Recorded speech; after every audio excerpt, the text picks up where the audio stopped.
Accountability, check.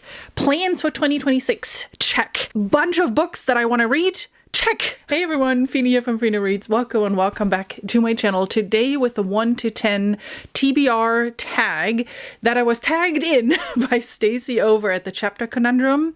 This is a tag that Ian from Ian the Reader created, and I have to say I love it. I need more accountability. I need to read some of these books on my shelves. If you've watched the last 2 or 3 videos of mine, you know that I just reorganized my entire office. And as part of that, I touched every single book in this room.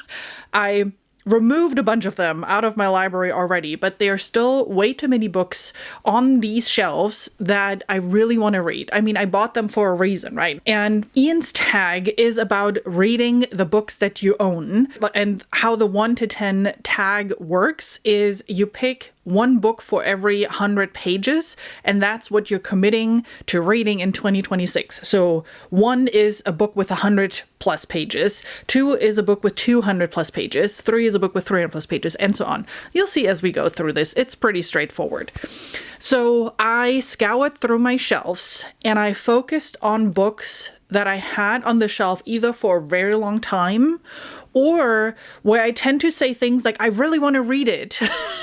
And then never pick it up. So all of these books have a specific purpose for being on the TBR, and I will get to these in 2026. So yeah, let's get started with the books, starting with number 1, a book between 100 and 200 pages. And for that, I'm picking Ficciones by... Oh God, I'm not trying to pronounce the author's names, but this is a collection of short stories from an Argentinian author, I believe.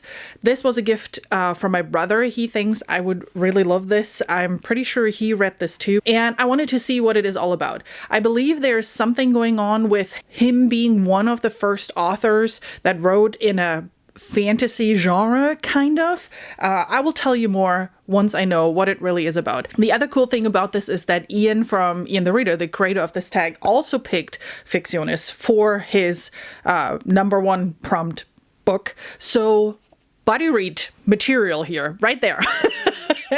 Because that is something in 2025 that I am enjoying buddy reads a lot. So I want to do more of those. So this is the perfect first book for that. Book number 2, a book between 200 and 300 pages, is one that I had on my shelves for forever. It's one of those essentials that people say you should read, and that is The Last Unicorn by Peter S. Beagle. And I even have it signed by him. So I met him at it was like a used book fair of some sort, and he signed it for me. And then I bought a bunch of other books from him while I was there. You know, reader problems. But this is one of those fantasy stories that you should just read. At least that's what people say. Obviously, you can do whatever you want. But, you know, I want to read it. I have it on my shelves. I have a signed copy on my shelves. It's one of those very classical fantasy stories that I wanted to read for a very, very long time. And 2026 is the year this is going to happen. A book that is between 300 and 400 pages. I think that was the most difficult one out of all of these because the majority of books, let's face it, have between 300 and 400 pages. In the 300 page range, there's so many books, and I had a really hard time picking one that made sense for the list. And then at the end, after I had a huge stack of books with 300 pages, I thought, okay, which one of these is the one that I had on my shelves for the longest and that I've sat down and said, I want to read this author for the longest. And that author is Octavia E. Butler. And I have 3 different books of hers on my shelves. One is the Xenogenesis series, then the other is the Patternist series. And those 2 are actually the ones that I'm most interested in reading from her. But the one that fits into the 300 page range, because neither book 1 of Xenogenesis, I swear I can talk, or Patternist are 300 pages. They're in the 200 page range. Long preamble for Parable of the Sower. And this author has been sitting on my TBR for way too long. I am excited to finally get to this because, again, 2026 is the year of reading this book. The 400-page book was very straightforward because that is a book that I don't have on my TBR for that long yet, but it is one of those longer series that I just want to read because I think this is a fantasy series that I'm really going to enjoy. In fact, I've read 2 of the prequel novellas of this series and I love them. I love the concept. I love the magic system. I love the writing style. So I just have to dive into this series. And that is The Knife's Edge, the book 1 in the Ronin saga by Matthew Wolfe. It feels like a mix of classical fantasy with some assassin type magic. And the prequel novella, especially the one with the labyrinth on the cover, I'm blanking on the name right now, gave you an intro into the magic system of the 9 Ronin. It's a 7-book series, but it's 9 Ronin. So 9 different magical abilities. And they were so cool. I just want to read it. This is an indie book. I found the author on one of the Comic-Cons here in LA. He always has a ginormous booth. He is traveling across all of the big Comic-Cons. So you see in Seattle and whatever all of these big ones are. And yeah, I just want to read his stories. I want to read these books, especially after I just backed the Kickstarter for book 5, which is his latest release in the series. So I better like this. Book number 5, a book between 500 and 600 pages. This is a book that I wanted to read for, I don't know, at least 20 years or so. A little bit of a backstory. We are a family of readers. My grandma owned a bookstore. My mom worked in bookstores her entire life. And we were always surrounded by books. Like, I cannot remember anything in my childhood without books somehow associated, even on the sidelines of some way. I'm exaggerating a little bit, but you get the picture. And when my grandma passed away, we were sitting in front of her shelves and dividing up her books essentially and deciding like, okay, which ones of those do we keep? And there were a couple of older prints of books that she bought when East Germany was still a thing and when the wall was still up and all that kind of stuff. And that is also a book that I brought with me to the US, one of the very few ones that I brought with me to the US. And that is long preamble for Jane Eyre by Charlotte Bronte. This is not the version, obviously, that I brought with me. That is safe somewhere. I want to touch it as little as possible. The paper is kind of brittle already. So I got myself a reading copy for it. I've been meaning to read Jane Eyre for such a long time that it is bordering ridiculousness that I haven't yet. So the 500-page one was also a very easy pick for me because it had to be Jane Eyre. That was the perfect book for this tag, the perfect book to hold myself accountable for finally reading it. The reason why I probably haven't read it yet is I'm scared that I'm not going to like this book because there's so much sentimental value associated with this book for me, even though I've never read it. Like, I have such a close association with it because of my grandma, but I want to read it. I want to read this. Sorry, I'm tearing up a little bit because I'm missing my grandma a lot. So I apologize for that. But yeah, I want to read this book. So this was an easy pick for this tag. Let's wrap it up on here. Now we're getting into the chunkers. For the 600 book range, this is also an author that has been very popular on booktube, that a lot of people recommend that you read, especially if you love fantasy, that you should dive into his works. And that is Guy Gavriel Kay. The problem is you have a long list of books to pick from Guy Gavriel Kay. And I looked through not for this tag, but in general, I looked through the ones that I think I would be the most interested in from his works. And that is The Lions of Arazan, which is a book set in medieval Spain.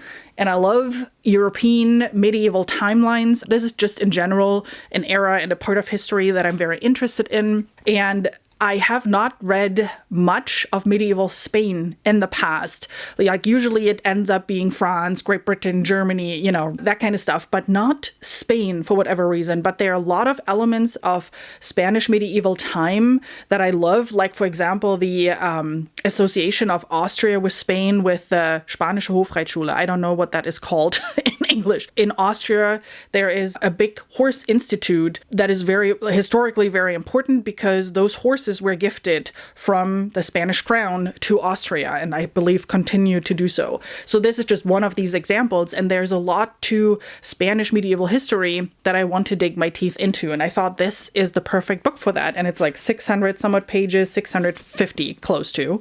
So I'm very excited to finally diving into Guy Gavriel Kay to see what all the hype is about.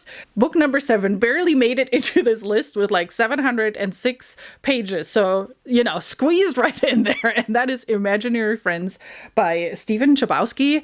And this is, I believe, a favorite of Ian's or Jake's. I'm not 100% sure, but I definitely got it recommended from one of the two. I'm not sure who, but it has been a couple of years now, like 2 or 3 years ago is, I think, when it was recommended. And I'm really blanking right now on who of the two it was. I apologize. Please let me know that in the comment who of the two of you it was. But that's the amount of time it has been sitting on my shelves. And, that's the point of the TBR. I'm sounding like a broken record, but that's why I picked this book. I'm really excited and a little bit scared to see how I end up liking this. Oh my god, book 8, so a book between 800 and 900 pages, is a book that I should have read forever ago. It's one of those that is taking up space on my shelves and where you find very mixed opinion around social media in general and on Goodreads in general. And I've actually never read anything by this author, even though he has a very famous series that a lot of people love. And then, with this book, there was kind of like a love-hate relationship for a lot of fans of his. And I don't know, it's one of those where I just need to read it to either move it off the shelf or put it into a more prominent spot. And that's To Sleep in a Sea of Stars by Christopher Paolini. Sci-fi, that's all I know. I don't really know a whole lot about this book. I just know it's kind of controversial. I mean, in the furthest definition of this word. And I just need to read it to either unhaul it or say, yay, best book ever written. I highly doubt it's going to fall into that category though, but it needs to be read. Okay, I apologize. Book number 9 is a tad bit of a cheat, but I don't have any other book with 900 pages on my bookshelf that is not like book whatever in a series. And I don't want to read a whole series to get to a certain book with 900 pages. This is also a book that I actually had on my 2025 priority list and I wanted to really urgently read and then never did. And that is The Dragonbone Chair by Ted Williams, the first book in the Memory Sora Thorn series. And the majority of editions of this book are in the 700-page realm, 800-page realm, but this edition by The Broken Binding has 900 and some odd pages. So I'm counting it, even though this is not going to be the version that I'm going to read because they're too pretty to be read. So this is just going to look pretty on the shelf. And this is one of those, again, very well-known fantasy series that you should have read as a fantasy lover. And this is also one of those series that I'm either going to love or not. I hope I'm falling into the love category because there are a lot of elements that I actually like about fantasy, especially more classical fantasy. But I also heard that it is a bit slower and that there is a lot of description. So I'll just see how this is going to work out. I had it on my list for this year. I didn't read it. So let's put it back on the list for 2026 and hopefully read it this time. Please hold me accountable. Please. Thank you. And the last book, 1,000+ pages, is going to be a controversial one. Well, not really, but it's a controversial author for me, let's put it that way. But I'm actually really excited to be reading this in 2026, and it's also going to be a buddy read together with Stacy over at the Chapter Conundrum, and potentially other people. We'll see. That is Brandon Sanderson, The Way of Kings. So, if you've watched other videos, you know that I've kind of have a weird relationship with Mistborn. I still have to read book 3 in Mistborn Era 1. But either way, no matter how Mistborn ends for me, I want to start Stormlight Archive because I still don't think that Brandon Sanderson is not an author for me because I liked some of his books. I read some of his secret projects and I really enjoyed them. Just Mistborn seems to be kind of, I don't know, not quite vibing with me. But next is Stormlight, and I want to read Way of Kings. I want to see what this chunker hype is all about and dive into this world. I know nothing about it, and I want to keep it that way at this point. I haven't read the backside of it at all, and I'm excited for it. I'm excited to get to this chunker, and either loving it or finally getting it off my shelves. Of course, we're hoping for loving it. Duh. All right, so let's wrap it up. Let's summarize it from the back to the front. What are the 10 books that I want to read? So, Way of King, Brandon Sanderson. Dragonbone Chair by Ted Williams. To Sleep in a Sea of Stars by Christopher Paolini. Imaginary Friends by Stephen Chbosky. Am I even pronouncing his name correctly? Please let me know. The Lions of Arasan by Gay Gabriel Kay. Jane Eyre by Charlotte Bronte. The Knife's Edge by Matthew Wolfe. Parable of the Sower by Octavia E. Butler. The Last Unicorn by Peter S. Beagle. And lastly, Ficciones, the short story collection by the author whose name I don't know how to pronounce. And now it's about tagging people. Of course, if you want to join this challenge and read your physical shelf, like read your own books, join us. It's going to be a lot of fun. I know Stacy already put a channel up on the Bookish Drummer Discord, on her husband's Discord, where we can talk about all the books that we want to read and that we are planning on reading throughout the year. We can hold each other accountable, which is going to be amazing. But in particular, I want to tag 3 people, starting with Mark from the Book Lounge. I think he is being thrown into the deep end of BookTube lately and wants to read a lot of, the big fantasy series, and similar to me, kind of just figure out what it is all about with all of these big hyped series. So Mark, I hope this will help you put a little bit of a plan together so you're not feeling completely overwhelmed. Next up, I'm tagging Josh from Already Overbooked. I'm pretty sure he's a fan of a good plan and of a good list, so I hope you'll enjoy being tagged in this one.